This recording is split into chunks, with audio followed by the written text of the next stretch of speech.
Iron డెఫిషియన్సీతో చాలామంది బాధపడుతున్నారు అంటారు కదా. ఏంటి ఐరన్ యొక్క పాత్ర ఏంటి? ఐరన్ లోపిస్తే ఎటువంటి ఇబ్బందులు వస్తాయి? ఐరన్ను ఎక్కడి నుంచి మనం తెచ్చుకోవాలి? ఐరన్ వచ్చే ఫుడ్. సో ఐరన్ అనేది చాలా ఇంపార్టెంట్ న్యూట్రియంట్ అది.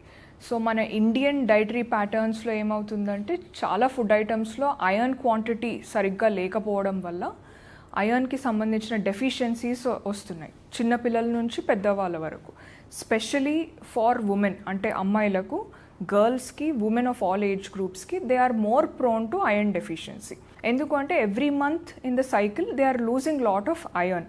15 to 30 mg of iron is lost in the monthly cycle. So దానికి కాంపెన్సేషన్గా they have to eat iron rich foods. అంటే ప్రతి ఒక్కరికి ఐరన్ అనేది it's a very important nutrient. So some of the iron rich foods, అంటే ఎలాంటి food ఐటమ్స్లో మనకు iron ఎక్కువగా ఉంటుంది అంటే ఆకుకూరలు. For example green leafy vegetables like palakura, thotakura or amaranth leaves, drumstick leaves అంటే మునగాకులు. సో ప్రతి ఆకుకూరల్లో మనకు కాల్షియంతో పాటు ఐరన్ క్వాంటిటీ కూడా ఎక్కువగా ఉంటుంది. ఇవే కాకుండా డ్రై ఫ్రూట్స్ కూడా, మన బాదాం, పిస్తా, అక్రోట్, క్యాషూస్, ఇవన్నిట్లో కూడా some good amount of iron ఉంటుంది. ఇవే కాకుండా నాన్ వెజిటేరియన్ సోర్సెస్లో మనం చూసినట్లయితే we have iron rich foods such as chicken, fish, red meat అంటే mutton, and liver, egg yolk అంటే ఎగ్ వైట్ కాకుండా దాని లోపల ఉన్న యోక్లో ఐరన్ కంటెంట్ ఎక్కువగా ఉంటుంది.